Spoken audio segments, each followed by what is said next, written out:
Alright mates, how's it going? In today's video, it's chapter 12 of The Last Guardian by Jeff Grubb. The dialogue in this one is a bit all over the place, but time for a big twist that's like decades old and everyone knows already. Let's go! It didn't take weeks to clean the library this time, only several days, because Khadgar had Garona to help and stuff. But other than the damage wrought during the fracas, there was still no trace of the demon that caused it. Maybe it was rescued. It was pretty dead when we left it. How do you rescue a corpse? Maybe the same person who popped it in here popped it out. And all the blood as well. Well, maybe it was a tidy demon. That's not the way magic works. Perhaps not your magic. Other people's could have other magics. There's a big difference between the old shaman of the orcs and the warlocks. Maybe it was just a spell you've never heard of. No, they would have left some kind of marker. Some piece of the caster behind. I'd be able to feel that residual energy even if I couldn't identify it. The only spellcasters that have been active in this tower are myself and the mages. And I've checked the wards. Medivh was right. They're all operating. Nobody should have been able to break into the tower, magic or otherwise. Khadgar's relationship with the half-orc had seemed to have improved over their recent experiences, but Garona still seemed somewhat guarded about whom she represented. And as a result, Khadgar had remained watchful. So watchful, in fact, that he'd wrapped her guest quarters with a whole bunch of detection spells. If she left her room during unsociable hours, or sent communications out, he'd know about it. But Garona had started being a little bit more candid about the orcs in general with Khadgar during their time together. A large chunk of the orcish nation known as the Horde were the conservative Bleeding Hollow clan. They had a long history of conquest, but their leader, Kilrog Deadeye, was getting on a bit, and had become more unwilling to throw lives away in combat in recent years. Garona explained that in orcish politics, older orcs become wiser orcs, more pragmatic, which is often mistaken for cowardice by the younger generations. Kilrog had already had to kill 3 of his sons and 2 grandsons due to them trying to usurp his rule and stuff. Another clan, known as the Blackrock, was another large chunk of the Horde. Its leader was called Blackhand, and he was a dick. And a portion of that clan had recently splintered off, knocked out a tooth, and were now calling themselves the Blacktooth Grin, which seemed dumb to Khadgar, but whatevs. Other clans, Twilight's Hammer, revelled in destruction, and the Burning Blade, which seemed to have no leader, opting for more of an anarchy system instead. And then there were the Storm Reavers, that were led by a warlock. Garona was so vague about that particular clan that Khadgar surmised she was probably reporting to someone within it. But any little tidbit that Garona shared, Khadgar would note down and assemble into reports for Lothar.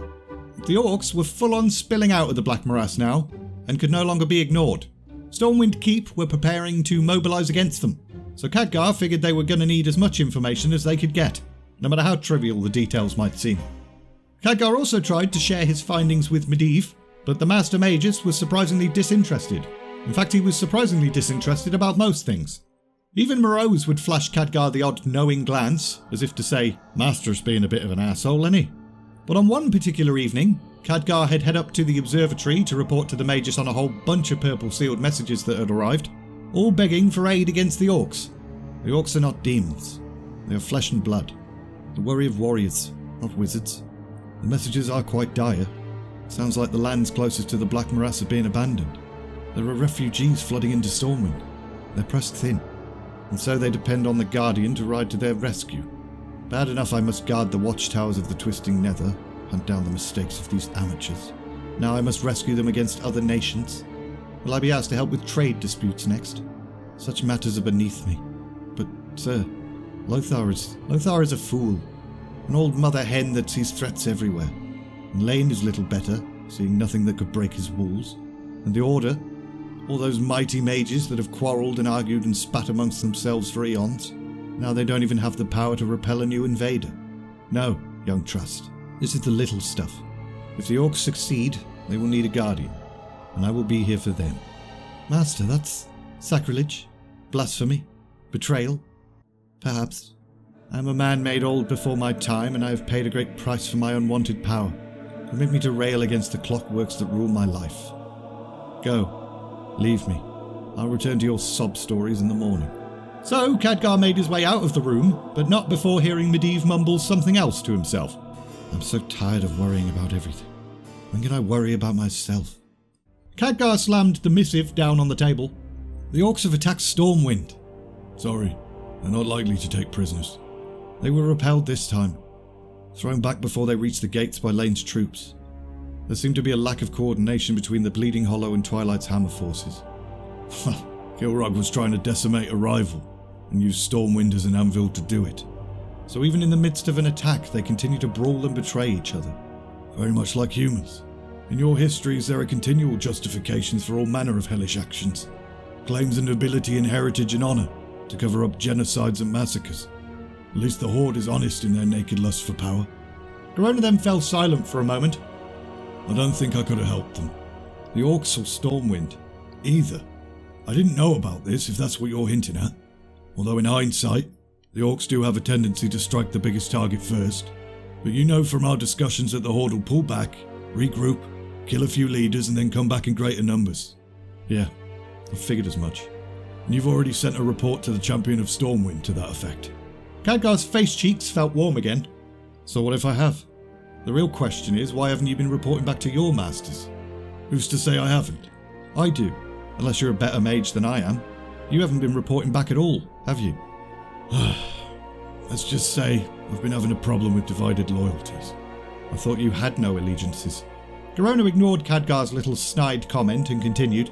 I was sent here, ordered here, by a warlock named Gul'dan, leader of the Storm Reavers. Very influential in the Horde, and very interested in the mages of your world. And the Orcs have a tendency to strike the biggest target first. Medivh.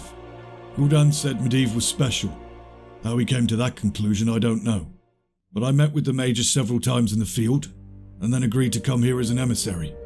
I was supposed to trade basic information and then report back to Gul'dan as much as I could. So you were right from the start. I was here as a spy. You wouldn't have been the first. So why didn't you report back? Medivh, the old man, he saw through it all, and yet he still told me what I wanted to know. Yeah, he did the same thing to me. At first I thought maybe he was just being pompous, so sure of himself.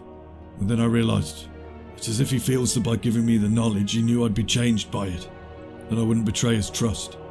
Trust? That's a big thing for him. He seems to exude it. He put a lot of trust in me. He puts it in you too, you know. When I saw your vision power thing, I told him about it. He said he knew, and it didn't bother him. That you were naturally curious and it served you well. He stands by his people. And you can't hurt someone like that. Yeah. He made me feel human. And I haven't felt human in a very long time. The two then sat in silence for a while. Has he ever been like this before? He's always been erratic, eccentric, and I've never seen him this depressed. Up to now I always assumed he'd be on the side of the Kingdom of Stormwind. But to see it attacked and still he does nothing. It may be his own training. Khadgar decided to choose his next words carefully. He didn't want to reveal the order to Garona. He has to take a very long view on things.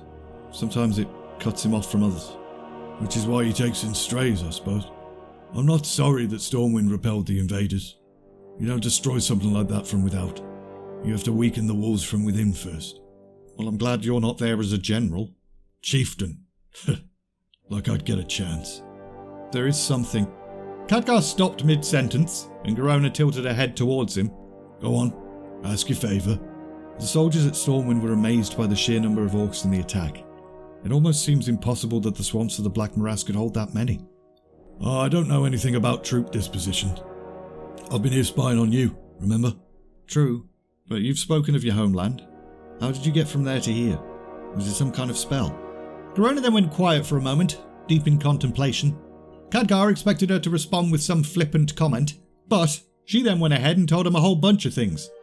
We call our world Draenor. It's a savage land, inhospitable and stormy, with a red sky. You've spoken to other orcs? No. I saw it in a vision, like the one you witnessed back when we first met. Your visions probably reveal more than you realise, but you have a good picture.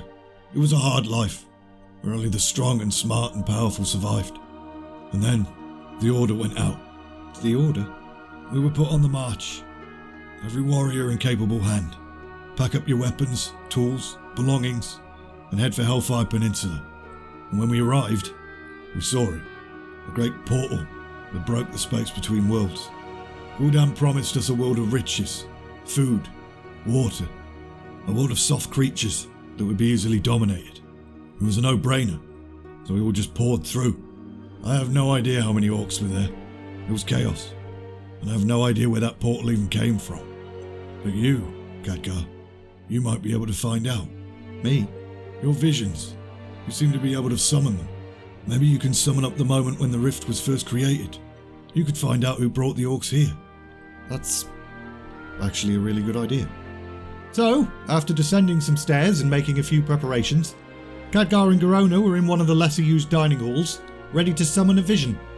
I warn you, this rarely works as intended. You'll do well. I believe in you. I mean, I'll probably get something. I just don't know what. Show me the origin of the rift between Draenor and Azeroth. The scene shifted, and both Khadgar and Garona now found themselves in someone's quarters. And that someone was tossing and turning in their bed, before sitting bolt upright as if waking from a nightmare. Gul'dan. It's okay. He can't see us. I can see you. Come forth, dream creature. Garona gripped Khadgar's shoulder, as they both kind of shit themselves, but Gul'dan wasn't talking to them. Instead, a new spectre wafted into view. Gul'dan, I want your people. I want your armies. I want your power to aid me. Who and what are you, truly? You fear me, for you do not understand me. See my world and then understand your fear. Khadgar and Garona then sort of stood there as Gul'dan looked around the room like a crazy person, making all sorts of "oh" and "oh" noises. Gather your forces. Gather your armies and warriors and labourers and allies. Prepare them for a journey through the twisting nether. Prepare them well, for all I have shown you will be yours when you succeed. Khadgar shook his head. He knew the voice. He knew who this was.